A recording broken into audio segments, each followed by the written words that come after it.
conquista terminó hace siglos, entonces, ¿por qué seguimos pensando como colonizadores? Hola, mi nombre es Yelia Plasencia y vengo a hablarles sobre el eurocentrismo en la cultura mexicana. Para empezar debemos tener en claro un concepto. ¿Qué es el eurocentrismo? El eurocentrismo es la tendencia a considerar los puntos de vista europeos como modelos universales de la humanidad. Se toma la cultura occidental como norma para entender y evaluar el mundo. Esto provoca que las costumbres, tradiciones y formas de pensar de otros grupos culturales reciban menos reconocimiento o importancia, dejando de lado su riqueza y su diversidad cultural. Pero, ¿cuáles son sus antecedentes? Entender de dónde surge este fenómeno es una gran medida para entender el fenómeno en sí mismo. Durante buena parte de la antigüedad y de la Edad Media, los centros de poder más importantes del mundo se encontraban en Oriente Próximo y Asia. Imperios como el persa o el otomano dominaban vasto territorio y ejercían una enorme influencia política, económica y cultural, mientras que China se consolidó durante siglos como una de las potencias principales en tecnología, administración y comercio del planeta. Aunque otros imperios, como el de Alejandro Magno o el romano, rivalizaban con ellos en extensión e influencias, no fue hasta la expansión marítima de Europa, la llegada a América y la creciente penetración en África y Asia cuando las potencias europeas comenzaron a imponerse sobre los grandes centros de poder orientales. La colonización y el reparto de África terminaron por consolidar la supuesta idea de superioridad racial y moral europea. Europa pasó a presentarse como el centro de la civilización del mundo, fuente de progreso, tecnología y conocimiento, frente a una periferia descrita como atrasada, exótica y destinada principalmente a proporcionar materias primas y recursos.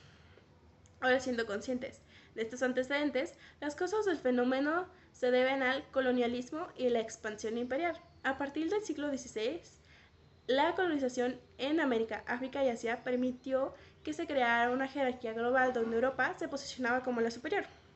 Esto y la ideología de la Ilustración, donde se construyó una narrativa donde Europa representaba la luz y la civilización, mientras que el resto del mundo era visto como primitivo, incivilizado o retrasado. La Revolución Industrial, que es el liderazgo económico, militar y tecnológico que afirmó que Europa era el motor del mundo. La modernidad y el desarrollo capitalista se presentaron como logros puramente europeos, ocultando o minimizando la aportación de otras civilizaciones. Entonces, ¿cómo llegó a México? El eurocentrismo llegó a México con la conquista española en 1521. A partir de este momento, los colonizadores impusieron instituciones políticas, religión católica, idioma español y nuevos sistemas educativos. Estos cambios promovieron la idea de que Europa representaba el modelo superior de civilización, de conocimiento y progreso, mientras que las culturas indígenas eran consideradas inferiores o atrasadas. Con el paso del tiempo, esta visión se consolidó con la educación y la cultura y la formación del gobierno, incluyendo la manera en la que interpretamos la historia y la identidad mexicana. Entonces, ¿por qué el eurocentrismo se volvió tan aspiracional? Esto se debe a un proceso histórico que comenzó durante la época colonial. Tras la conquista se estableció una estructura social donde las personas de origen europeo ocupaban las posiciones de mayor poder, lo que llevó a la asociación de sus costumbres, apariencia y forma de vida en privilegio con el éxito y el progreso. Esta visión se reforzó con el paso del tiempo, a través de la educación, las instituciones y la cultura.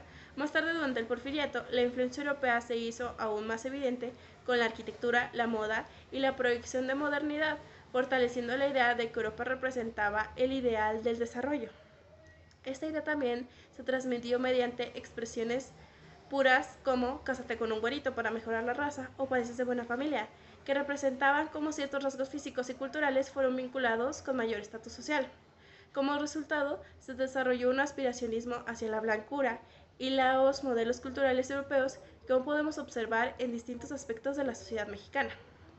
Actualmente, el eurocentrismo sigue representado en la cultura mexicana, aunque muchas veces no lo notamos. Se refleja en tendencias a considerar como las costumbres, el estilo y las ideas europeas como superiores o más modernas que las propias. Esto se puede ver en ámbitos como la moda, la arquitectura o la decoración, donde frecuentemente valoramos más la influencia europea que las tradiciones mexicanas. Incluso celebraciones como el Día de Muertos ha sido adoptado de estilos internacionales dejando de lado sus elementos originales. Por ello, el eurocentrismo continúa influyendo en la forma que percibimos y valoramos nuestra propia cultura. En síntesis, podemos decir que el eurocentrismo no es solo un fenómeno del pasado, sino una forma de pensar que sigue presentándose en muchos aspectos de la cultura mexicana. Como vimos, llegó con la conquista, se fortaleció durante siglos y aún influye de manera en la que valoramos nuestras propias costumbres e incluso nuestra propia identidad. Muchas veces reducimos esta identidad sin darnos cuenta, porque hemos sido normalizados y transmitidos de generación en generación.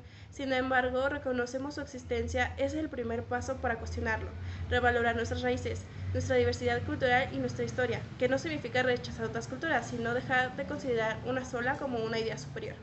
Por eso los invitamos a reflexionar sobre las ideas, actitudes y hábitos que hemos dado por sentados en nuestra vida cotidiana. Tal vez no se trate de rechazar una cultura, sino de reconocer que muchas de nuestras aspiraciones han sido influidas por una visión europea que hemos heredado.